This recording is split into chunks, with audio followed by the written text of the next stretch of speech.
Coming up. Last week, Business Secretary Kemi Badenoch tried to claim that the UK's latest trade figures proved that Brexit had been a huge success. But just a very cursory glance at her numbers revealed that export volumes are not in fact bigger than ever before, and only appeared to be so because she'd conveniently forgotten to take into account the massive inflation inflicted on the economy by her own government's policies and by Brexit itself. In other words, the data she presented wasn't adjusted for inflation. Goods exports are vastly below their pre-Brexit levels, both in terms of the volume of goods and in terms of inflation-adjusted currency. Just as predicted and confirmed by every sane economist out there, bar the pet ones owned by the Brexitists. And there are several other tricks the Brexit cult use in order to massage the figures to provide fake news about Brexit. Stay tuned.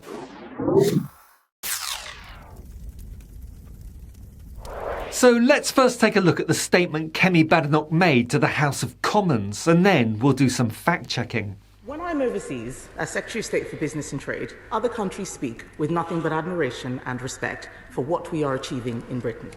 Certainly in the firms I've visited up and down this country, I'm proud to see our employers and exporters firing on all cylinders. Well, I'm one of many company owners who had to shut down due to Brexit. But funnily enough, Badenoch didn't visit me or the thousands of others like me up and down the country.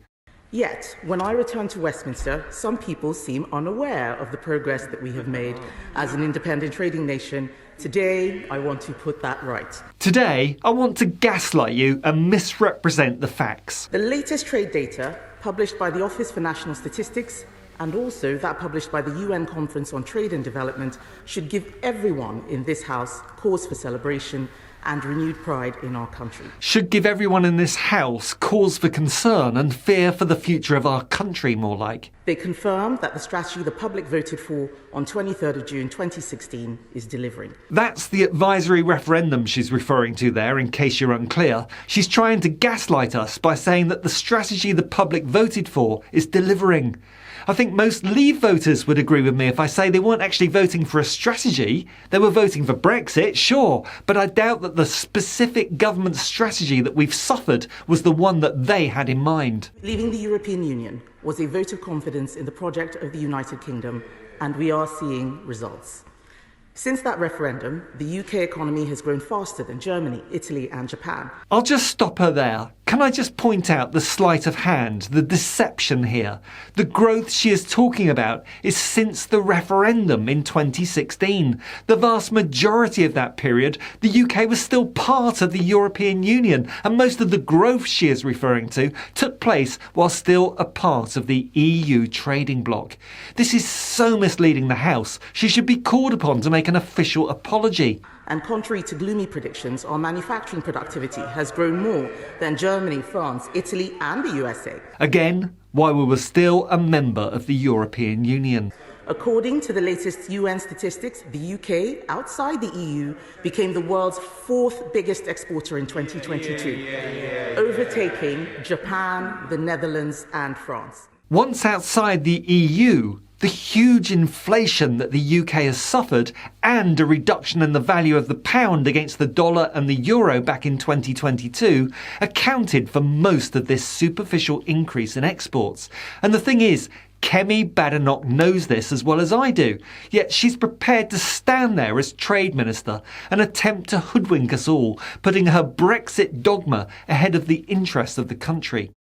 Ed Conway of Sky News was one of the first to call Badenoch out, heading to ex-Twitter to say, "I hate to be pedantic, and no doubt this will mean I'll be labelled as one of those doomsters Kemi Badenoch is calling out here, but there's a few problems with the data the Business and Trade Secretary is quoting here."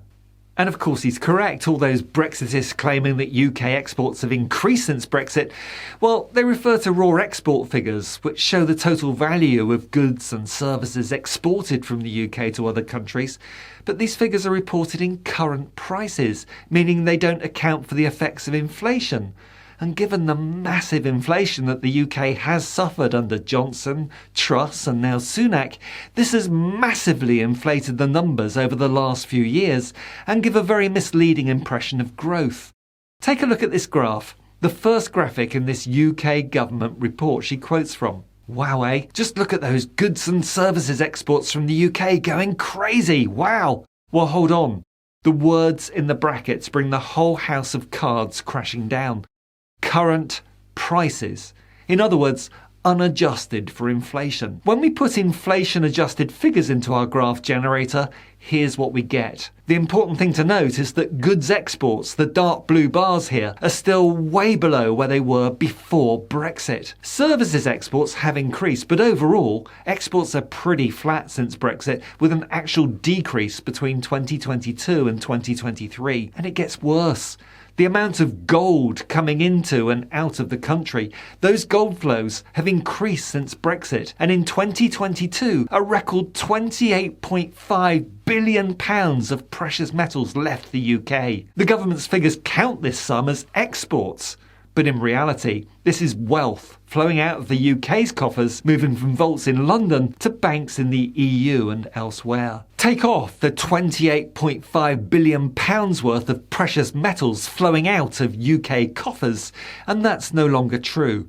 It's only Japan who we've gone past, and they are having their own problems as a result of their almost complete lack of immigration and a resulting massively aged demographic. The upshot is, services exports are up 30% since 2016, most of this growth taking place while a member of the EU. And goods exports are down by 5%. And of course it was goods exports that were mainly affected by Brexit, with increased checks and tariffs on physical trade with the continent. What is it about the post-Brexit Tory party that is even nastier and more dishonest than the old One Nation flavour of Tories?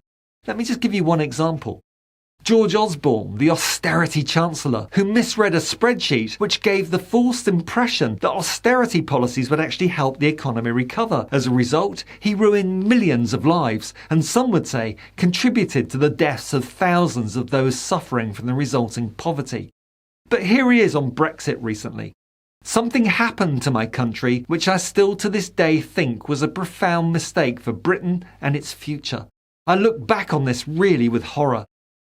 Whatever you or my view of the former Chancellor, this is a more honest assessment of our departure from the EU than that of any current member of the parliamentary Tory party, and many of those in the shadow cabinet too, unfortunately.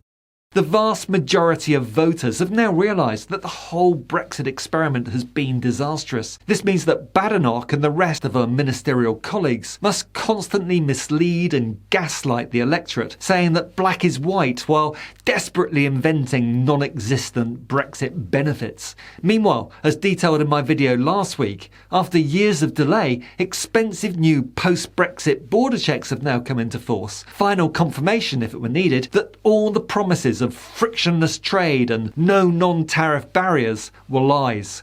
There'll be no non-tariff barriers to trade. Within 24 hours, the new Brexit computer system for checking imports had collapsed, and food and plants coming in from the EU were being weighed through the border without checks to avoid the humiliating sights of massive queues of lorries at the ports. According to recent economic analysis commissioned by City Hall, the average person in the UK was nearly £2,000 worse off in 2023, directly as a result of Brexit, while the average Londoner was nearly £3,400 worse off.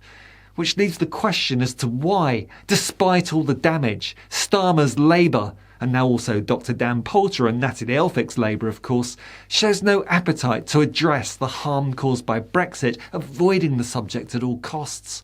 The polls from YouGov and elsewhere consistently show that over 60% of voters would now choose to rejoin the EU, with less than 30% of voters voting to stay out, a ratio of over 2 to 1. So we can be pretty sure that after the next election, this vow of silence from Labour won't last forever. Respected polling guru and political scientist Sir John Curtis has said, "I think the 2016 referendum is going to be as unsuccessful as the 1975 one," adding that the timescale of another referendum depends very much on uncertain politics, but I wouldn't be surprised if it happens before 2040. I think it could be a lot sooner than that. And the point I really want to make to conclude this video is this. John Springford of the Centre for European Reform said his analysis shows that Brexit is leaving a hole of almost £100 billion in annual UK exports, making Britain's economy worse off than if it had remained in the European Union. For all Badenoch and the Brexitists' attempts to compare exports now with exports in the past, the real comparison should be between where exports are now and where they would have been if Brexit had never happened. John Springford again. If Brexit hadn't happened and we can visit the universe where Remain won the referendum, then trade and the economy would be significantly higher. And that's the only relevant comparison.